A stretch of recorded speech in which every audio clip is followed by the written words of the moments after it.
Hey guys, and welcome to the Igloo today. Today we're going to be talking about builds when it comes to Fallout 76, and especially the charisma builds that you can be able to do with group builds. And this is one of the big things that people haven't been covering because not that many people have been realizing that you can share your cards within a group. And I know that not everybody gets that sharing cards are going to be a factor, and like, you have to mute VoIP right now, otherwise you're going to have people's IP stolen, and I would highly suggest a VPN, especially on, like, launch day. I don't know. I'm going to be very cautious about, like, what server I'm in and everything else, especially for that. So, let's get into it with other things. So, we have, with charisma, if you have 9 charisma on top of everything else, so you have a card called Inspirational, which when you level it up to max level 3, you have 15% more XP. This is one of the few XP cards that are in the game. So if you're wanting to power level as quickly as possible, I would equip this card. But here's the other thing. You can also share that card if you have a group of people that you are with. So if you have 9 charisma, you can share a level 3 card with everybody, which is great because then you can actually power level with your teammates to get everything else done. And then there's also another card that's in charisma, and that's called Magnetic Personality.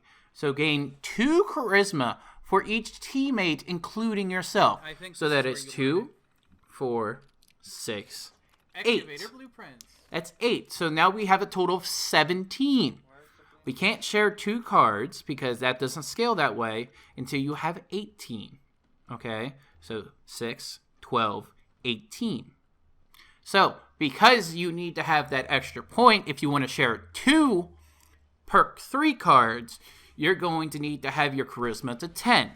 But if you don't want that and you want to share a level 2 card, that's fine. But I would rather keep things in sets of 3s, especially on how everything is played together. Now, this is best for a group of 4 on Fallout 76 at all times.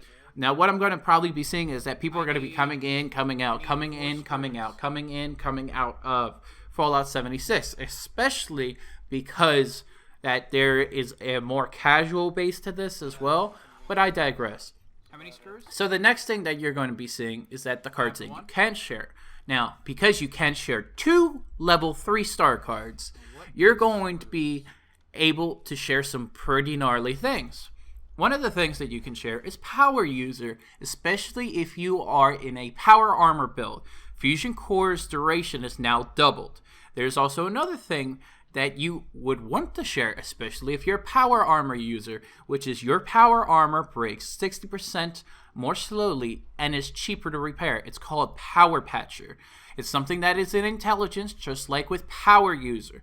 But then there's also Full Charge, where sprinting in your Power Armor consumes no extra Fusion Core energy. This is a level 2 perk card that's in Strength.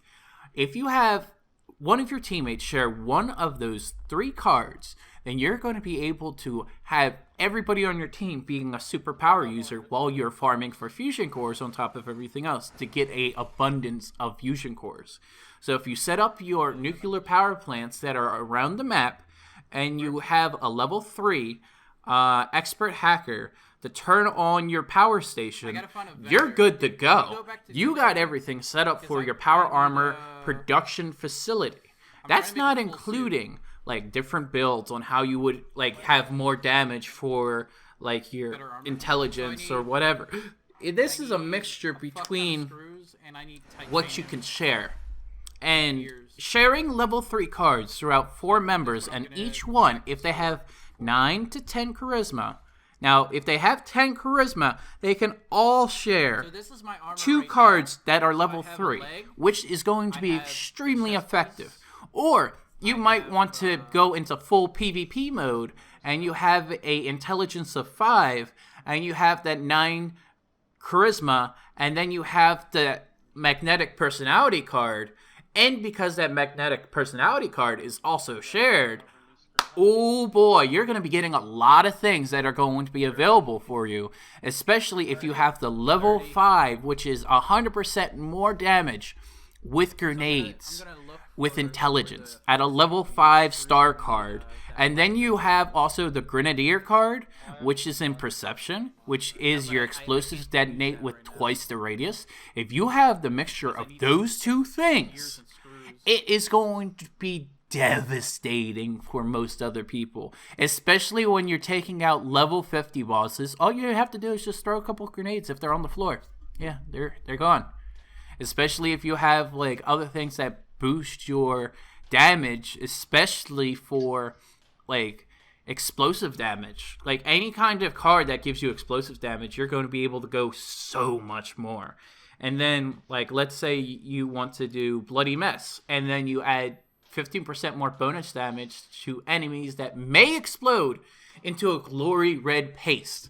So you have so many things that are going to be available for you when it comes to damage. So that's 115% damage with a grenade on top of other chances, which are going to make so much more sense when it comes to a grenade itself. And because grenades don't scale to high-level bosses, you would want to use that kind of perk card.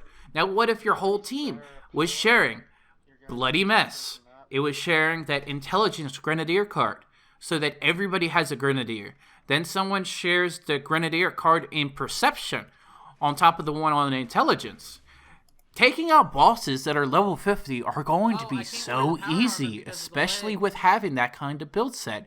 And it's just going to only go even better from there. PvE will be a joke if you have grenades.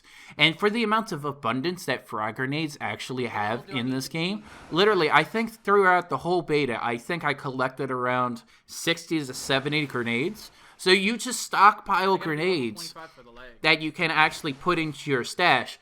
And then when you have a high-level boss that is ground level, you just chuck grenades at it, and then you just get a level.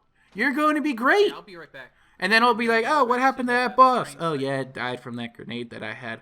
What kind of grenade did you use? I just used a frag grenade. Don't worry about it. Oh, what are you using for your perk card stars? You got the recipe. I'm using a level 5 with like 4 of my friends, and we're also using like Grenadier, and we are also using Bloody Mess because we want to have max damage for what we're going to be fighting against the level 50s. And people are going to grind these things. People are going to literally decimate servers because they need plans so that they can make more and more storage boxes for their like shelters.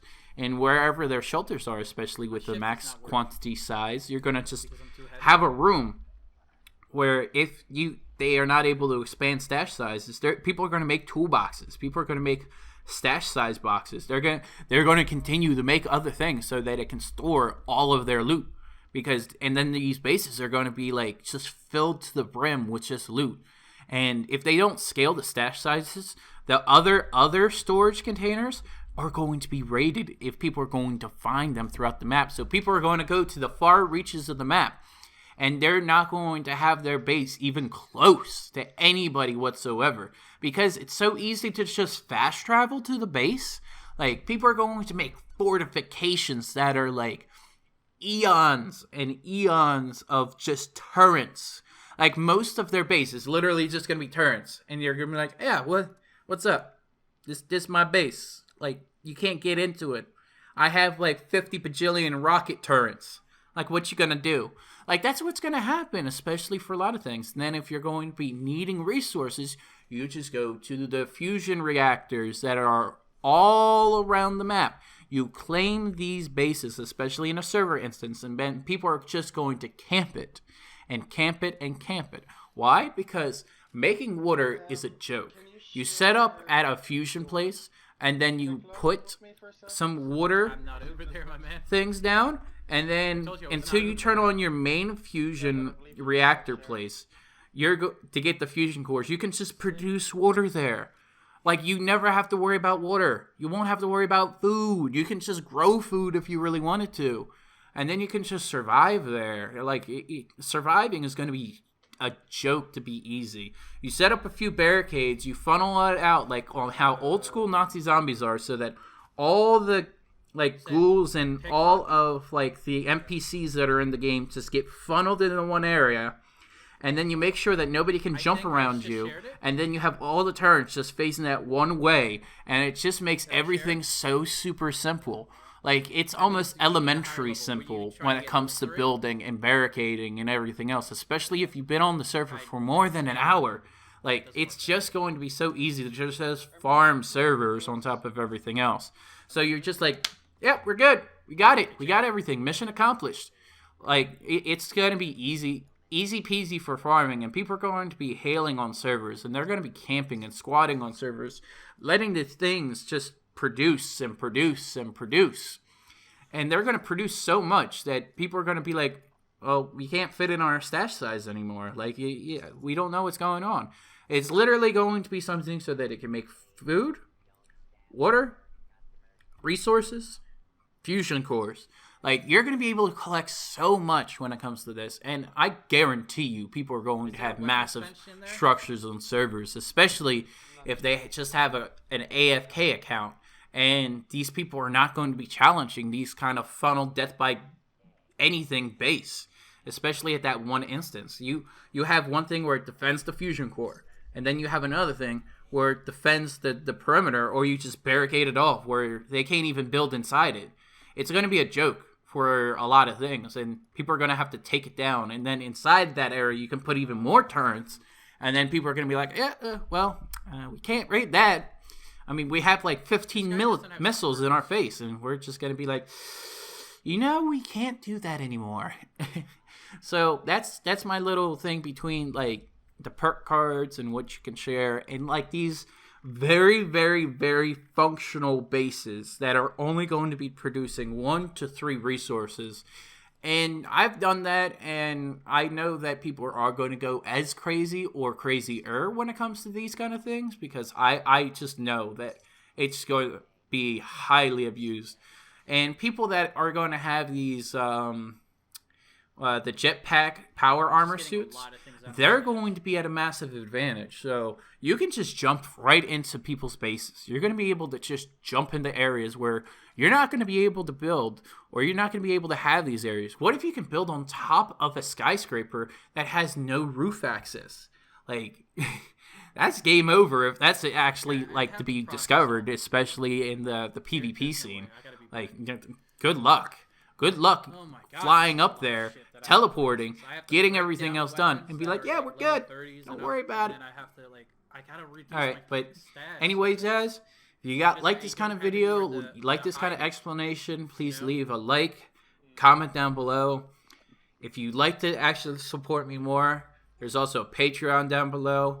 And have a good one, guys. And if you have any builds that are going to be crazy, post them down below. There's a thing called nukesdragons.com, and make your own build that's level 50. Peace. It's fine. I have enough turns for rats.